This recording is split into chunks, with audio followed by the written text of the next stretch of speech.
Welcome to Ashritha education channel. Please subscribe Ashritha education channel. మనం ఈరోజు 9th క్లాస్లోని 17-18 శతాబ్దాలలో ప్రజాస్వామిక జాతీయవాద విప్లవాల గురించి చెప్పుకుంటున్నాం. మొన్న ఇంగ్లాండ్ విప్లవం గురించి, నిన్న అమెరికన్ విప్లవం గురించి చెప్పుకున్నాం. ఈరోజు ఫ్రెంచ్ విప్లవాన్ని 2 భాగాలుగా చెప్పుకున్నాం. ఐరోపా ఖండములోని ఫ్రెంచ్ ఒక అతిపెద్ద దేశం. ఐరోపా దేశాలలో రష్యాను మినహాయిస్తే ఫ్రాన్స్ అతిపెద్ద దేశం.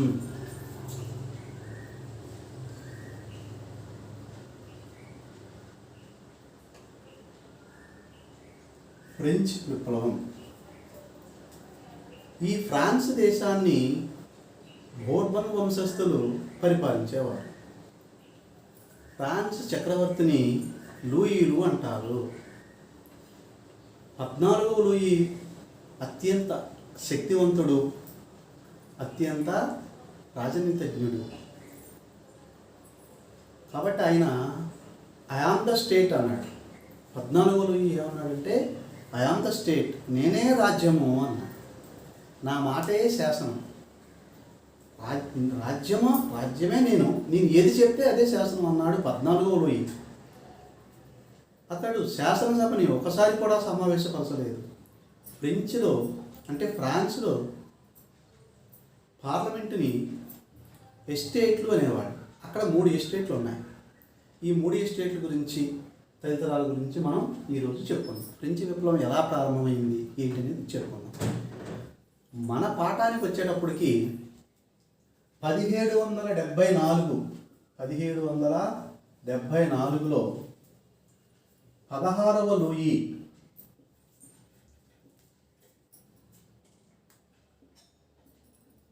రాజ్యపాలన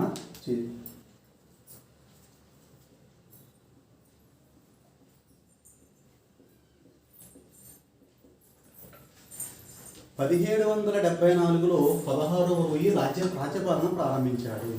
అప్పటికి అతని వయసు కేవలం 20 సంవత్సరాలు. అంటే 20 years ఏజ్లో 15వ లూయి మరణించడంతో 16వ లూయి 1774లో రాజ్యపాలనకు వచ్చాడు. 14వ లూయి బతికినంత కాలం సమర్థుడు, యోధుడు అని చెప్పుకున్నాక అనేక యుద్ధాలు చేశాడు. అనేక యుద్ధాలు చేయడం వల్ల ఫ్రెంచ్ ఖజానా ఖాళీ అయ్యే పరిస్థితి వచ్చింది.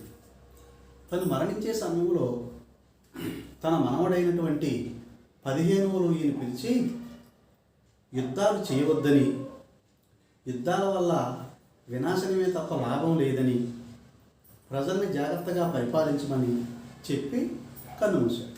కానీ 15వ లూయి ఆ మాటలు పట్టించుకోలేదు. తను వినోద విలాసాల్లో మునిగి తేలుతూ ఫ్రెంచ్ యొక్క ఖజానాని మొత్తం ఖాళీ చేశాడు. అతని మరణానంతరం 16వ లూయి రాజ్యానికి వచ్చాడు.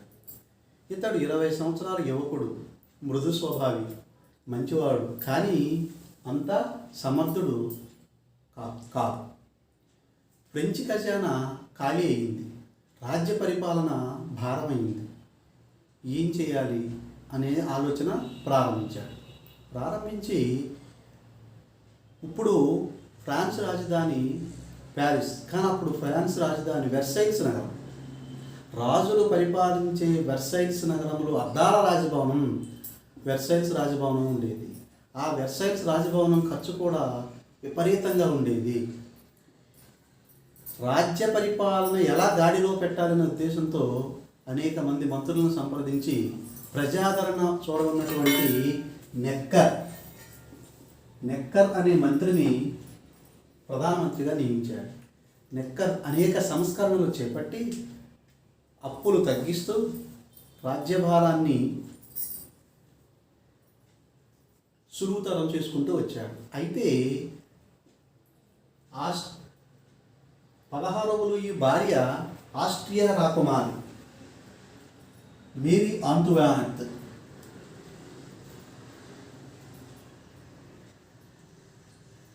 మేరీ ఆంటువానెత్ ఈమె ఆస్ట్రియా సామ్రాజ్యపు రాకుమారి. ఆమె 16వ లూయిని వివాహం ఆడింది. ఈమెకి ఆడంబరాలు ఎక్కువ, విపరీతమైన ఖర్చు ఉండేది. అయితే ఎప్పుడైతే ఈ నెక్కర్ రాజభవన ప్రాసాదపు ఖర్చులు తగ్గించమని ఒత్తిడి చేశాడో అప్పుడు మేరీ ఆంటువానెత్ 16వ లూయిపై ఒత్తిడి తెచ్చి నెక్కర్ని పదవి నుంచి తప్పించేలాగా చేసింది. అయితే ఇక మరో ప్రత్యామ్నాయం లేకుండా పన్నులు ఏ విధంగా పెంచాలని ఆలోచన చేయటం సాగించాడు. ఈ క్రమంలో ఫ్రాన్స్కి బద్ధశత్రువైన ఇంగ్లాండు బద్ధశత్రువులు. ఫ్రాన్స్ వర్సెస్ ఇంగ్లాండ్ వీళ్ళకి ఎప్పుడూ పడదు, ఎప్పుడు శత్రువులే. అయితే ఇంగ్లాండ్కి అమెరికాకి స్వాతంత్ర యుద్ధం ప్రారంభమైంది. 1774లో అమెరికా విప్లవం ప్రారంభమయ్యే సూచనలు కనిపించాయి. ఆ సమయానికి 16వ లూయి రాజ్యపాలన ప్రారంభించాడు. ఎప్పుడైతే ఇంగ్లాండ్తో అమెరికా యుద్ధం చేస్తుందో కానీ అమెరికాలో శిక్షితులైన సైనికులు లేరు, కానీ స్వరాజ్యం కావాలి, స్వాతంత్రం కావాలని కాంక్ష కలిగిన యువకులు తప్ప ఎవరు లేరు.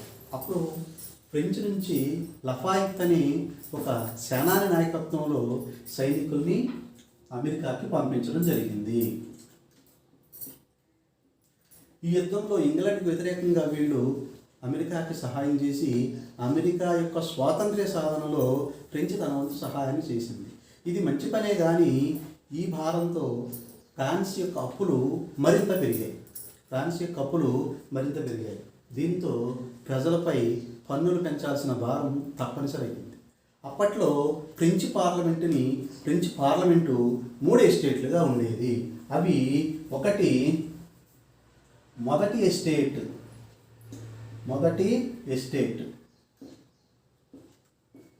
రెండవ ఎస్టేట్,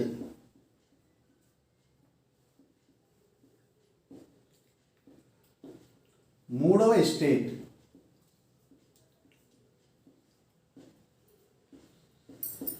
చూడండి ప్రజెంట్ ఈ రోజుల్లో మీడియాని 4వ ఎస్టేట్ అంటారు, 4th ఎస్టేట్. మీరు వార్తల్లో కానీ ఇక్కడ కానీ చూసేటప్పుడు 4th ఎస్టేట్ అంటారు. అలా అంటానికి కారణం ఈ 3 ఎస్టేట్లు. మొదటి ఎస్టేట్లో ఎవరున్నారు, రెండవ ఎస్టేట్లో ఎవరున్నారు, మూడవ ఎస్టేట్లో ఎవరున్నారు ఒకసారి మనం చూద్దాం. మొదటి ఎస్టేట్లో మతాధిపతులు ఉన్నారు. రెండవ ఎస్టేట్లో కులీన వర్గం. అంటే మతాధిపతులు అంటే చర్చిలో పరిపాలనకు సంబంధించి మతబోధనలు చేసడానికి సంబంధించి వారందరూ కూడా మతాధిపతులు వస్తారు. వీళ్ళందరూ మొదటి ఎస్టేట్. ఇక రెండవ ఎస్టేట్లో కులీన వర్గం అంటే రాజబంధువులు, పెద్ద పెద్ద ధనిక భూస్వాములు కూలీన వర్గంలో ఉంటారు. ఇక వాళ్ళు తప్ప మిగిలిన వాళ్ళందరూ కూడా మూడవ ఎస్టేట్. అంటే వాణిజ్యవేత్తలు, వ్యాపారులు, న్యాయాధికారులు,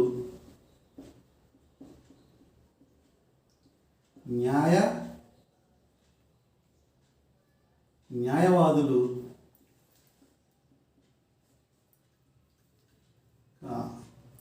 భూమి లేని కూలీలు,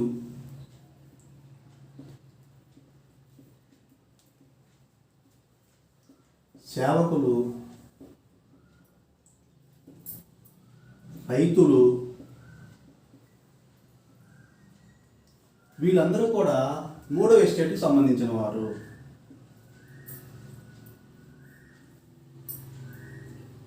చూడండి, మొదటి వర్గంలో మతాధిపతులు, రెండవ వర్గంలో కులీన వర్గము, మూడవ వర్గంలో పెద్ద వ్యాపారులు, వాణిజ్యవేత్తలు, న్యాయస్థాన అధికారులు, న్యాయవాదులు, చిన్న రైతులు, భూమి లేని కూలీలు, సేవకులు, వీళ్ళందరూ మూడవ ఎస్టేట్లో ఉండేవాళ్ళు.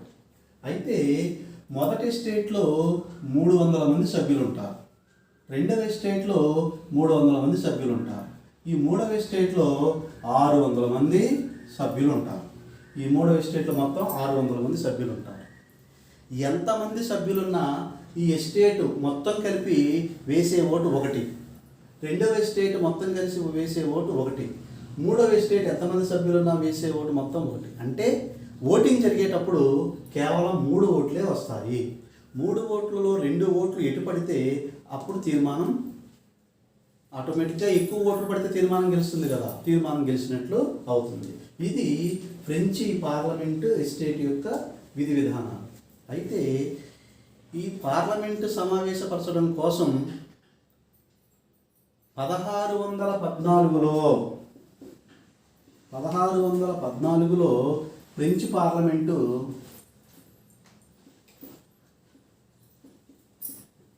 చివరిసారిగా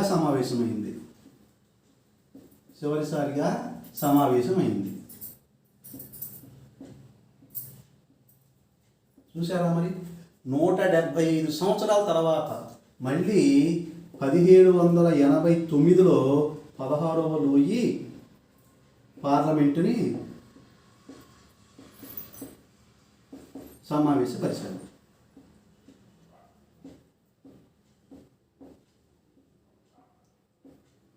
ఈ పార్లమెంట్ సమావేశాల గురించి చెప్పుకునే ముందు ఇంకో చిన్న విషయం మనం చెప్పుకోవాలి. మనం ఏమిటంటే ఈ ఫ్రెంచ్లో అంటే ఫ్రాన్స్ దేశంలో ఉన్న మొత్తం భూములలో 60% భూములు మతాధిపతులు కులీన వర్గాల కింద ఉండేవి. అంటే ఫ్రాన్స్ దేశంలో 100 ఎకరాలు ఉందనుకుంటే అందులో 60 ఎకరాలు ఈ 2 వర్గాలకు సంబంధించే ఉండేది. 60% భూములు మతాధిపతులకి కులీన వర్గానికి ఉండేది. ఇక మిగిలిన 40% భూములు 3వ ఎస్టేట్లోని ప్రజలు అయినప్పటికీ వాణిజ్యవేత్తలు, వ్యాపారులు వీళ్ళకి అధిక భాగం భూములు ఉండేవి. ఇక భూమి లేని కూలీలు, చిన్న రైతులు, సేవకులు వీళ్ళ చేతిలో ఉండే భూమి బహుస్వల్పం. కానీ పన్నులు కట్టేది ఎవరయ్యా అంటే మొదటి ఎస్టేట్ వారు పన్నులు కట్టరు, రెండవ ఎస్టేట్ వారు కూడా పన్నులు కట్టరు. ప్రభుత్వానికి కట్టే మొత్తం పన్నులు 3వ ఎస్టేట్ వారు మాత్రమే కడతారు. వీరికి పుట్టుకతో కొన్ని ప్రత్యేక హక్కులు సంక్రమించాయి. అంటే అప్పటి ఫ్రెంచ్ జీవన విధానాన్ని అనుసరించి పై 2 అంటే 1వ 2వ ఎస్టేట్లోని ప్రజలకు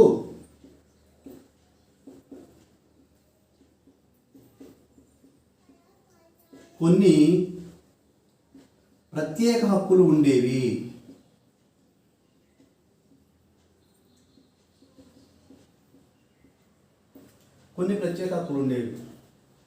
వాళ్ళకి పన్నులు కట్టే వాళ్ళు పన్నులు కట్టరు ప్రభుత్వానికి. పైగా ప్రభుత్వానికి పన్నులు 3వ ఎస్టేట్ వాళ్ళే కట్టాలి. సరే, ఇంకా ఈ మతాధిపతులు ప్రత్యేకించి ప్రజలపై మళ్ళీ పన్నులు వేసేవాళ్ళు. ఆ పన్నులు ప్రత్యేకించి మతాధిపతులు తీసుకునేవాళ్ళు. వాళ్ళు ఈ పన్ను కూడా ప్రభుత్వానికి కట్టేవాళ్ళు కాదు. దాన్ని టైత్ అంటారు. ఏమంటారు? టైత్ అంటే మతాధిపతులు ప్రజలపై విధించే పన్ను. ప్రజలు వ్యవసాయం చేసుకునే వ్యవసాయ ఉత్పత్తుల్లో 10% చర్చికి పన్నుగా కట్టాలి. చర్చికి పన్ను కట్టాలి. ఈ పన్ను వాళ్ళు ప్రభుత్వానికి లెక్క చెప్పరు, అసలు చెప్పాల్సిన అవసరమే లేదు కదా, అసలు లెక్క చెప్పరు. పైగా వీళ్ళ భూముల నుంచి వచ్చే మొత్తం ఆస్తి కేవలం చర్చిలకి, మతాధిపతులకి ఏం చెందుతుంది. వాళ్ళ వినోదాలకి, విలాసాలకి ఖర్చు పెట్టుకునేవారు తప్ప ప్రభుత్వానికి ఒక నయా పైసా పన్నులు కట్టేవాళ్ళు కాదు. కాబట్టి పన్నుల భారం ఏమవుతుంది? ఎంతసేపు ఈ 3వ ఎస్టేట్ మీదే పడేది. ఇంకా ఈ 2వ కులీన వర్గం వారు ఏం చేసేవారు? వాళ్ళ భూములు వీళ్ళకి 3వ వర్గంలోని భూములేని కూలీలు, సేవకులు, చిన్న రైతులు వీళ్ళకి కౌలుకి ఇచ్చేవారు. ఇస్తూ వీళ్ళకి కౌలు చెల్లించాలి, ప్రభుత్వానికి పన్ను కట్టాలి. ఈ కౌలుకి ఇవ్వటం కాకుండా ఈ రైతులు వీళ్ళ పొలాల్లో కూలీ లేకుండా అంటే ఫ్యూడల్ అంటే వెట్టి చాకరీ వాళ్ళకి పనులు చేయాలి. పనులు చేస్తే వాళ్ళు డబ్బులు ఇవ్వరు.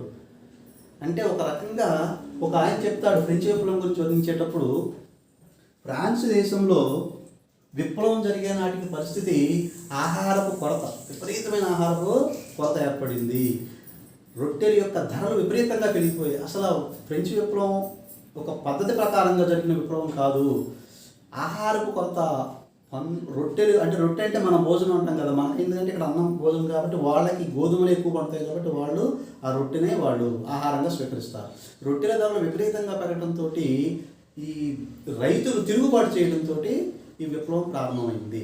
ఒక ఆయన చెప్తాడు, ఫ్రెంచ్ విప్లవం నాటికి ఫ్రెంచ్లో పరిస్థితి ఎలా ఉండేదంటే 90% మంది ప్రజలు తినడానికి తిండి లేక ఆకలితో మరణించారు.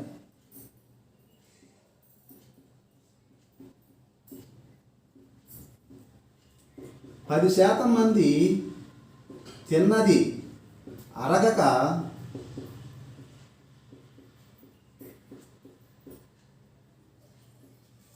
చూసారా మరి ఎలా ఉంది పరిస్థితి.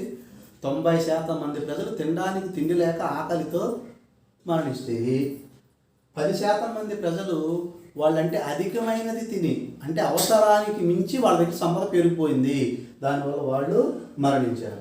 ఇది ఫ్రెంచ్ విప్లవం నాటికి పరిస్థితి. వీళ్ళకి కొన్ని ప్రత్యేక హక్కులు ఉన్నాయని చెప్పుకున్నాం కదా, మొదటి స్టేట్ రెండో స్టేట్ వాళ్ళకి. దీన్ని అప్పటిలో ఫ్రెంచ్లో మేధావి వర్గం వ్యతిరేకించింది. పుట్టుకతో మానవులందరూ సమానులే, ఎవరికి ప్రత్యేక హక్కులు ఉండవు అని చెప్పి రూసో చెప్తాడనమాట. A man was born free, he is everywhere he is in chains అంటాడు ఆయన. అంటే మనిషి పుట్టుకతో సర్వస్వతంత్రుడే, కానీ అన్ని వేళల అన్ని సమయాల్లో సంఖ్యలతో బంధించబడి ఉన్నాడు అని చెప్తాడు రూసో. అసలు రూసోని ఏమంటారంటే ఫ్రెంచ్ విప్లవంలో సగభాగం అంటారు. రూసోని ఫ్రెంచ్ విప్లవంలో సగభాగం అంటారు.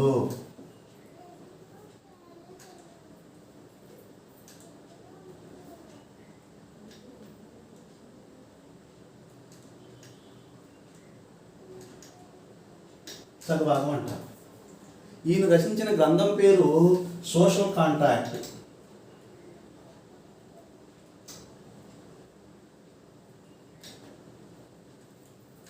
ఈ సోషల్ కాంట్రాక్ట్ ఏం చెప్తుందంటే తెలుగులో దీన్ని సామాజిక ఒడంబడిక అని చెప్తారు. ఈ సోషల్ కాంట్రాక్ట్ గ్రంథంలో ఆయన ఏం ప్రతిపాదిస్తాడంటే పరిపాలన అనేది రాజుకి దేవుడిచ్చిన అధికారం కాదు. చూడండి, ఇంగ్లాండ్ విప్లవంలో మొదటి జేమ్స్ ఏమంటాడు, రాజుకు వచ్చే అధికారాలని దైవదత్త అధికారాలు, ప్రశ్నించడానికి మీరెవరు అని పార్లమెంట్ని ప్రశ్నిస్తాడు ఆయన. ఇక్కడ మొదటి వర్గం రెండవ వర్గానికి గల ప్రత్యేక హక్కుల్ని గురించి ఆయన ఏం చెప్తాడంటే కేవలం ప్రజలు తమలో తాము కూర్చుని చర్చించుకొని పరిపాలనా బాధ్యతలు ఒక అతనికి అప్పచెప్తారు, ఇదే సామాజిక ఒడంబడిక విధానము అంటారు.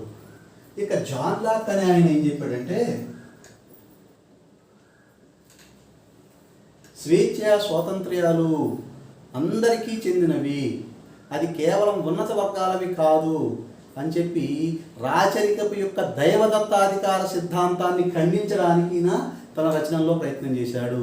ఈయన రచించింది ఏంటంటే 2 treatises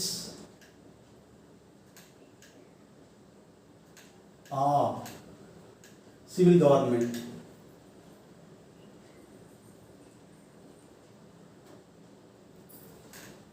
అంటే ట్రీటైజెస్ అంటే చెట్టుకి 2 కొమ్మలు ఉన్నాయి, ప్రజలు ప్రభుత్వం అనేవి 2 కొమ్మలు లాంటివి, అంతేగాని ఒకళ్ళు ఎక్కువ ఒకళ్ళు తక్కువ కాదు, అందరూ సమానులే అని చెప్తూ దైవదత్తాధికార సిద్ధాంతాన్ని ఖండించడానికి ఈయన ప్రయత్నం చేశాడు.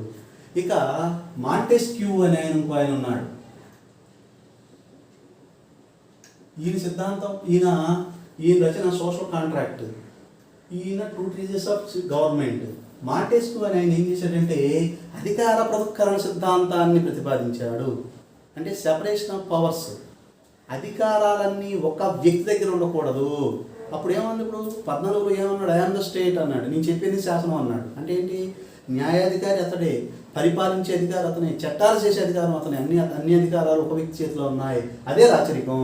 ఈ మాంటెస్క్యూ ప్రతిపాదించిన సెపరేషన్ ఆఫ్ పవర్స్ థియరీ ఏం చెప్తుందంటే న్యాయ వ్యవస్థ వేరు, శాసన వ్యవస్థ వేరు, కార్యనిర్వాహక వర్గం వేరు. కార్యనిర్వాహక వర్గం వేరు. ఈ 3 వేరు వేరు వ్యక్తుల దగ్గర ఉండాలి. చట్టాలు చేసే అధికారము శాసనసభకి ఇవ్వాలి, ఆ చట్టాలను అమలు చేసే అధికారము కార్యనిర్వాహక వర్గానికి ఉండాలి. ఎక్కడైనా తప్పులు జరిగితే సరిదిద్దే అధికారము న్యాయ వ్యవస్థకి ఇవ్వాలి అని చెప్పి ఆయన మాంటెస్క్యూ ప్రతిపాదించిన సిద్ధాంతం. ఇవి ప్రజల్లో బలంగా నాటుకుని చర్చోపచర్చలు చేశారు. ప్రజలు చర్చలు చేసుకోవడానికి క్లబ్బులు ఏర్పాటు చేసుకున్నారు. జాకోబిన్ క్లబ్బుల్ని ఏర్పాటు చేసుకున్నారు. ఈ జాకోబిన్ అనేది ఏంటంటే, సెయింట్ జాకోబిన్ అనే ఒక ఆయన కాన్వెంట్ అంటే మతపరమైన ఒక భవన నిర్మాణం, అంటే మతపరమైన విషయాలు చేస్తూ ప్రజలకు అందుబాటులో ఉండే భవనాన్ని కాన్వెంట్ అనేవారు అప్పట్లో. అక్కడ సెయింట్ జాకోబిన్ నుంచి వచ్చిందే జాకోబిన్ క్లబ్బులు. ఈ జాకోబిన్ క్లబ్బుల్లో ప్రజలందరూ సభ్యులుగా చేరి ఈ విషయాల గురించి చర్చించుకుంటూ ఉండేవారు. ఇక్కడ ప్రజలకు జరిగే అసమానతల గురించి చర్చించుకుంటూ ఉండేవారు. ఎక్కడ అవకాశం వస్తుందా అని చెప్పి వీళ్ళు, అంటే ఎప్పుడైనా ఒక విషయాన్ని చర్చించుకుండే కొలది ఏమవుతుందంటే దానిలోని డెప్త్ వచ్చి ఎప్పుడొకప్పుడు అది బరస్ట్ అవ్వడానికి అవకాశం ఉంటుంది. ఇది జాకోబిన్ క్లబ్బుల్లో. మీకు చూడండి, మన భారతదేశంలో ఒక భారతీయ పాలకుడు జాకోబిన్ క్లబ్లో సభ్యుడిగా చేరుతారు. ఎవరయ్యా అంటే ఆయన టిప్పు సుల్తాన్. ఈయన మైసూర్లో ఒక స్వేచ్ఛా వృక్షాన్ని కూడా ఆయన నాటుతాడు. లిబర్టీ ఆఫ్ ట్రీ అని చెప్పి మన టిప్పు సుల్తాన్ పాఠంలో మనకు వస్తుంది. ఈ జాకోబిన్ క్లబ్బుల్లో సభ్యులుగా ఉండి ప్రజలందరూ క్లబ్బుల్లో సభ్యులుగా చేరి చర్చించుకుంటూ ఉండేవారు. ఇది విప్లవం నాటికి పరిస్థితి. అయితే ఇప్పుడు 1614లో ఫ్రెంచ్ పార్లమెంట్ చివరిసారిగా సమావేశమైంది అనుకున్నాం కదా. ఈ 1789 మే 5వ తేదీన 1789 మే 5వ తేదీన పార్లమెంటుని సమావేశపరిచాడు. పార్లమెంటుని సమావేశపరచడంతో యథామామూలే. ఎందుకని? మొదటి 2 స్టేట్లకి ప్రివిలేజెస్ అంటే కొన్ని ప్రత్యేక హక్కులు ఉన్నాయి కదా. వాళ్ళు రాజుగారు ఎప్పుడు లేని ఇప్పుడు మమ్మల్ని పన్ను కట్టమంటారేంటి? పన్నులు కట్టేవాళ్ళు వాళ్ళు ఉన్నారు కదా. అవసరమైతే మీకు ఎన్ని పన్నులు కావాలంటే అన్ని పన్నులు వేసుకోండి, మేమైతే పన్నులు పెట్టాం. మీరు ఏ పన్నులు పెంచిన తీర్మానం చేసినా మేము సమర్థిస్తాం. ఎందుకని? పన్నులు కట్టేది మూడో వాళ్ళు కదా. అప్పుడు మనం కడితే మనకు నొప్పి తెలుస్తుంది. మనం కట్టట్లేదు కాబట్టి ఏదైనా మనం చెప్పచ్చు. కాబట్టి ఓకే అంటే పార్లమెంట్లోని చెప్పాను కదా ఇందాక, మొదటి ఎస్టేట్లో 300 మంది సభ్యులు, రెండవ ఎస్టేట్లో 300 మంది సభ్యులు, మూడవ ఎస్టేట్లో 600 మంది సభ్యులు ఉన్నారు. ఒక్కొక్క ఎస్టేట్కి ఒక్కొక్కటే ఓటు. కాబట్టి ఎప్పుడు ఈ వీళ్ళకి ఎందుకంటే ప్రివిలేజెస్ ఉన్నాయి కాబట్టి వీళ్ళిద్దరూ ఎప్పుడు ఒకే ఓటు వేస్తారు. కాబట్టి ఈ 2 ఓట్ల తీర్మానాల ఫలితంగా వాళ్ళు ఎప్పుడు గెలుస్తూ ఉంటారు, ఇది ఎప్పుడు ఓడిపోతూ ఉంటారు. అయితే ఈ 1789 పార్లమెంట్ జరిగే సమయంలో వీళ్ళు ఏం చేస్తారంటే, ఒక్కొక్క స్టేట్కి ఒక్కొక్క ఓటు కుదరదు. ఇందులో ప్రతి సభ్యునికి ఒక ఓటు ఉండాలి. ప్రతి సభ్యునికి అంటే ఇప్పుడు 300 సభ్యులు కాబట్టి 300 ఓట్లు ఉండాలి. వీళ్ళకి 300 ఓట్లు ఉండాలి, 600 ఓట్లు ఉండాలి. అప్పుడు ఏదైనా ఒక తీర్మానం ప్రవేశపెట్టినప్పుడు ప్రతి ఒక్క సభ్యుడు ఆ తీర్మానానికి అనుకూలంగా కానీ వ్యతిరేకంగా ఓటేస్తే చివరికి మొత్తం అన్ని కౌంట్ చేసి ఏది ఎక్కువ వస్తే దాన్ని చేయండి అని చెప్పి ఈ 3వ స్టేట్లోని సభ్యులు అడిగారు. ఈ మొదటి 2 స్టేట్లు దాన్ని ఆమోదించగా, ఎందుకని ఆమోదిస్తే వీళ్ళు అలా చేస్తే ఏమవుతుంది? ఒకవేళ వీళ్ళు 600 ఉన్నా తీర్మానం ఎటు వెళ్తుందో డౌట్ కదా. కానీ ఇందులో కొంతమంది సానుభూతి పరులు వీళ్ళకి హెల్ప్ చేస్తూ పబ్లిక్గానే కనిపించారు. కాబట్టి తీర్మానం ఆ రకంగా ప్రవేశపెడితే వీళ్ళు గెలుస్తారన్న ఉద్దేశంతో వీళ్ళు ఒప్పుకోలేదు. చివరికి రాజు కూడా ఈ 3వ స్టేట్ యొక్క ప్రజల ఉద్దేశాన్ని తిరస్కరించారు. ఒక్కొక్క మనిషికి ఒక్కొక్క ఓటు అనే విధానాన్ని ఎవరు ప్రతిపాదించారు అంటే రూసో ప్రతిపాదిస్తాడు. ప్రివిలేజెస్ అనేవి ఎవరికి పుట్టుకతో ఎవరికీ లేవు. మనిషి పుట్టుకను బట్టి హోదా ఇవ్వడానికి వీలు లేదు. ప్రతి మనిషికి సమాన హక్కులు ఉండాలి. మధ్య మనిషికి సమాన హక్కులు ఉండాలంటే ఏం చేయాలి? అందరికీ ఓటు హక్కు ఇవ్వాలని చెప్పి ఈయన రూసో వర్గ భావనలోంచి తీసుకుని వీళ్ళు అడిగేసేపటికి వాళ్ళు రాజుగారు దాన్ని తిరస్కరించారు. ఎప్పుడైతే రాజుగారు తిరస్కరించారో ఈ 3వ స్టేట్లోని సభ్యులు తమ నిరసనను తెలియజేయడానికి శాసనసభ నుంచి వీళ్ళు బయటికి వచ్చేసారు. అంటే ఇప్పుడు చూడండి, మనోడు వాకౌట్ చేస్తారు, మేము వాకౌట్ చేస్తున్నాం అంటాం కదా, చూడండి అలాగే వీళ్ళు బయటికి వచ్చేసారు. బయటికి ఎప్పుడైతే వచ్చేసారో వీళ్ళు ఏం చేశారు? 1789 జూలై 20వ తేదీన 1789 జూలై 20వ తేదీన వీళ్ళు సమావేశం అవుతారు. ఎక్కడ సమావేశం అవుతారా అంటే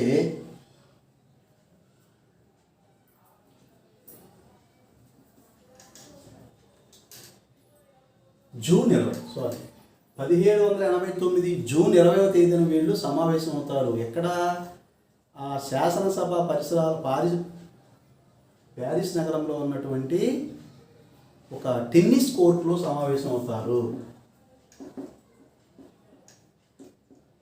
టెన్నిస్ కోర్టులో సమావేశమై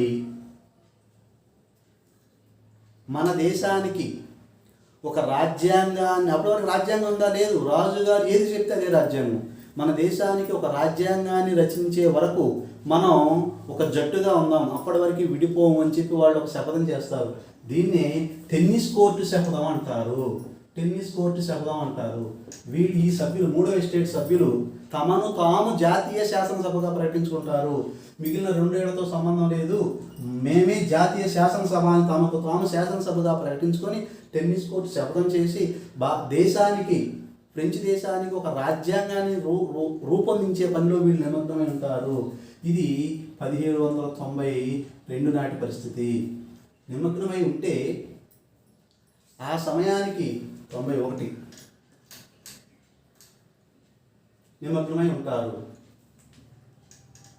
ఆ సమయంలో ఏమవుతుందంటే 1789 జూన్ 20వ తేదీన టెన్నిస్ కోర్టు శపథం చేస్తారు కదా, ఫ్రెంచ్ దేశానికి ఒక రాజ్యాంగాన్ని రూపొందించే వరకు మనం అందరం కలిసికట్టుగా ఉందాం, విడిపోము అని చెప్పి శపథం చేస్తారు. దాన్ని టెన్నిస్ కోర్టు శపథం అంటారు. ఈ 1789 ఆగస్టు నాటికి ఏమవుతుందంటే వీళ్ళు రాజ్యాంగం రచించే పనిలో బిజీగా ఉంటారు. అక్కడ ఫ్రెంచ్ దేశం ఏమవుతుంది, మనకి 66 డిగ్రీల అక్షాంశాల మధ్యలో ఉంటుంది కదా. అంటే ఆ సంవత్సరం విపరీతమైన చలిగాలులు వస్తాయి. విపరీతమైన చలిగాలులు రావడం వల్ల అక్కడి పంటలు దెబ్బతింటాయి. పంటలు దెబ్బతింటం వల్ల ఏమవుతుందంటే గోధుమ పంటలన్నీ పోతాయి. పోవడంతో రొట్టె ధరలు విపరీతంగా పెరుగుతాయి. రొట్టె ధరలు ఎప్పుడైతే విపరీతంగా పెరిగినాయో ఇక కొంతమంది రైతుల దగ్గర ఉండే భూముల్లో ఉన్న పంటల్ని పాడు చేసడానికి రాజుగారు అంటే ఈ ఫ్రెంచ్ 16 ఏం కాదు, అప్పుడు రాజకుటుంబం, కులీన వర్గం అంటే రాజకుటుంబం అనుకున్నాం కదా.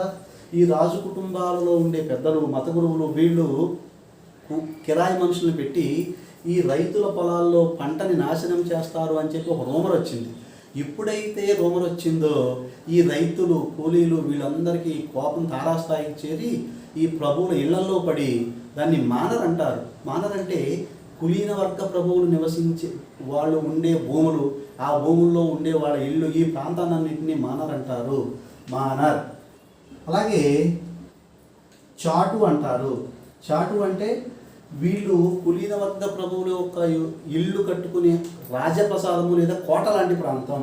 ఈ మానర్లపై, చాటులపై దాడులు చేసి వాళ్ళు ప్రజలకి అప్పులు ఎంత ఇచ్చాం, వీళ్ళు ఎంత అప్పులు ఇవ్వాలి, చూడండి మన దగ్గర ఉంటాయి కదా, ఏంటి ఈ ప్రో నోట్లు లాంటివి.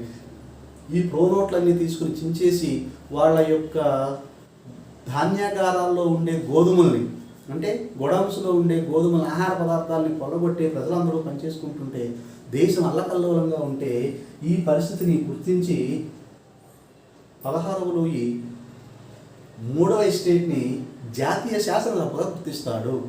3వ ఎస్టేట్ని జాతీయ శాసనసభగా గుర్తిస్తాడు.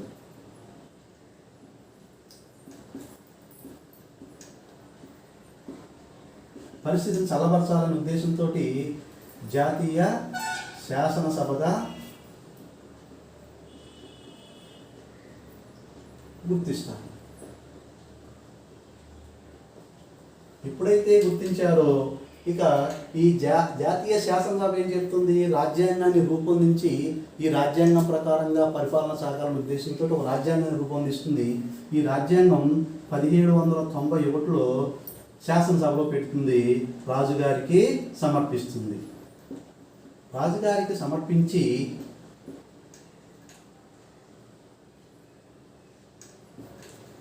దీని ప్రకారంగా అధికారాలని 3 భాగాలు చేశారు. ఇందాక అనుకున్నాం కదా, ఇది న్యాయ, శాసన, కార్యనిర్వాహక వర్గాలకు చేశారు. న్యాయవర్గం, కార్యనిర్వాహక వర్గం,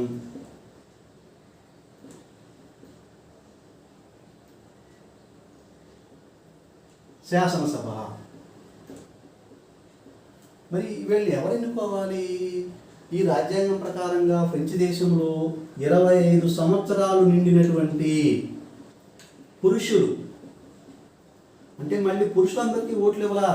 25 సంవత్సరాలు నిండినటువంటి పురుషులు ఎవరైతే కనీసము వాళ్ళు ఒక రోజు పని చేస్తే మనకు సపోజ్ 100 రూపాయలు వస్తుంది అనుకోండి, అంటే 3 రోజులు పని చేస్తే 300 వస్తుంది కదా. అంటే ఎవరైతే 3 రోజుల కూలీకి సమానమైనటువంటి పన్నును ప్రభుత్వానికి చెల్లిస్తారో వాళ్ళకు మాత్రమే ఓటు హక్కు ఇచ్చింది. ఈ రకంగా ఓటు హక్కు ఇస్తే అంటే ఇక్కడ స్త్రీలకు ఓటు హక్కు ఇవ్వాలా? చూసారా మరి ఈ విప్లవంలో ప్రముఖ పాత్ర పోషించారు స్త్రీలు. వీళ్ళు రచించుకున్న రాజ్యాంగం అయినప్పటికీ స్త్రీలకు ఓటు హక్కు ఇవ్వాలా? పురుషుల్లో కూడా అందరికీ ఓటు హక్కు ఇవ్వాలా?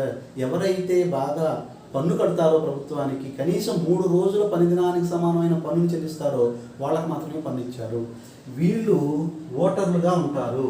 ఈ ఓటర్లు వీళ్ళని ఎన్నుకుంటారు. శాసనసభ సభ్యులకు ఓట్లు వేస్తారు. కార్యనిర్వాహక సభ్యులు వీళ్ళు ఎన్నుకుంటారు.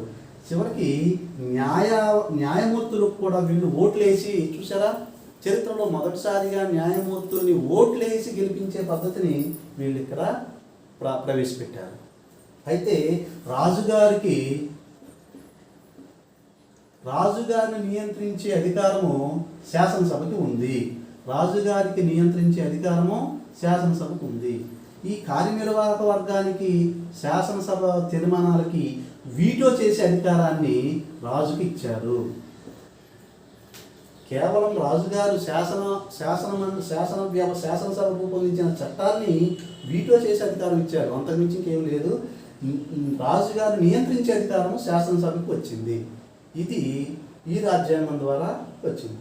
ఎప్పుడైతే ఈ రాజ్యాంగంలో స్త్రీలకు 25 సంవత్సరాలు లోపున్న పురుషులకు కొంతమంది పన్ను చెల్లించలేని వాళ్ళకి సమానాధికారాలు ఇవ్వలేదో వాళ్ళు కూడా ఏం చేశారంటే తిరుగుబాటు చేయటం ప్రారంభించారు. అయితే అసలు తిరుగుబాటు ఎప్పుడు ప్రారంభమైంది అంటే 1789. ఇందాక అనుకున్నాం కదా, ఎక్కడ ఆహారపు ధరలు విపరీతంగా పెరిగాయి. ఆహారపు ధరలు ఎప్పుడైతే పెరిగాయో అప్పుడు ప్రజలు తిరుగుబాటు చేసే ప్రయత్నాల్లో ఉన్నారు. ఈ సమయంలో రాజుగారు సైన్యాన్ని ఆదేశించారు. సైన్యాన్ని ఏమని ఆదేశించారు? ఈ జాతీయ శాసనసభ నాయకుల్ని బంధించమని సైన్యాన్ని రాజుగారు ఆదేశించారని చెప్పి ఒక రూమర్ బయలుదేరుతుంది.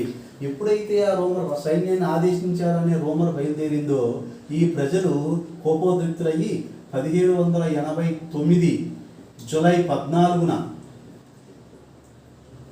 రాజుగారు ఖైదీల్ని లేకపోతే రాజుకి వ్యతిరేకమైన వాళ్ళందరినీ బంధించే కోట బ్యాస్టిల్ కోట, అంటే ఒక జైలు అన్నమాట అది.